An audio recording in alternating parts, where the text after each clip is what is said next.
Pappi Mahir review ചെയ്യല്ലേ? പിന്നെന്താ ചെയ്യാലോ. ഇതാണ് legacy, Mahir legacy from Lattafa. Perfumes de Marly Sedley എന്ന് പറഞ്ഞൊരു പെർഫ്യൂമുണ്ട്. ഒരു നീഷ് പെർഫ്യൂം ഹൗസാണ് പെർഫ്യൂംസ് ഡി മാർലി. അവരുടെ സെഡ്ലി ഒരു ഫ്രഷ് കാറ്റഗറിയിൽ വരുന്നൊരു പെർഫ്യൂമാണ്. അതിൻ്റെ ഒരു ഓൾട്ടർനേറ്റീവാണ് ഈ ലെഗസി, മാഹിർ ലെഗസി എന്ന് പറഞ്ഞ ഈ ഒരു പെർഫ്യൂം. നല്ല അടിപൊളി ബോട്ടിലാണ്.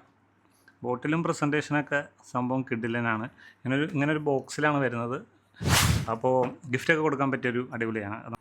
അപ്പോൾ ഇതിൻ്റെ ഒരു പ്രത്യേകത, ഇതൊരു അരോമാറ്റിക് ആയിട്ടുള്ളൊരു ഫ്രഷ് സിട്രസി ആയിട്ടുള്ളൊരു സ്വീറ്റ് സിട്രസിയാണ്. ഒരു ലെമൺ പൈനാപ്പിളിൻ്റെയൊക്കെ ഒരു ഫീൽ നമുക്ക് കിട്ടും. പക്ഷേ ഒരു സ്വീറ്റ്നെസ് ഉണ്ട് അതിൻ്റെ കൂടെ. ഒരു മസ്കി സ്വീറ്റ് ആയിട്ടുള്ളൊരു പെർഫ്യൂമാണ്. ഓൾ ഇയർ നല്ല ഡെയിലി യൂസിന് പറ്റിയൊരു പെർഫ്യൂമാണ്. ഡെയിലി യൂസ് എന്ന് വെച്ചിട്ടുണ്ടെങ്കിൽ നമുക്ക് ഏത് സ്പെഷ്യൽ ഒക്കേഷനാണെങ്കിലും ഡെയിലി യൂസിനാണെങ്കിലും ഓഫീസിൽ പോകുമ്പോഴൊക്കെ ആണെങ്കിലും ഉപയോഗിക്കാൻ പറ്റിയൊരു അടിപൊളി പെർഫ്യൂമാണ് ഈ ലെഗസി. ഇതിൻ്റെ പ്രൈസ് വരുന്നത് എനിക്ക് തോന്നുന്നു ഏകദേശം 70 to 100 ഇടയിൽ നമുക്കിത് മാർക്കറ്റിൽ ദുബായിൽ അവൈലബിൾ ആണ്. നമ്മൾ ദുബായിൽ നിന്ന് വാങ്ങിയതാണ്.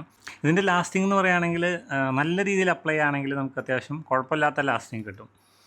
ഫ്രഷ് പെർഫ്യൂമിൻ്റെ പൊതുവേ ചില പെർഫ്യൂം അങ്ങനെയാണ്, നമുക്ക് ഒരുപാട് യൂസ് ചെയ്താലും ലാസ്റ്റിംഗ് കുറച്ച് കുറവായിരിക്കും. അപ്പോൾ ഉപയോഗിക്കുന്നവരുണ്ടെങ്കിൽ കമൻറ്റ് ചെയ്യുക, നിങ്ങൾക്ക് എത്ര ലാസ്റ്റിംഗ് കിട്ടുന്നുണ്ട് എന്ന കാര്യങ്ങളൊക്കെ ഒന്ന് പറയാം. അപ്പോൾ ഇൻഷാല്ലാ മറ്റൊരു വീഡിയോയുമായിട്ട് നമുക്ക് വീണ്ടും കാണാം. Bye bye.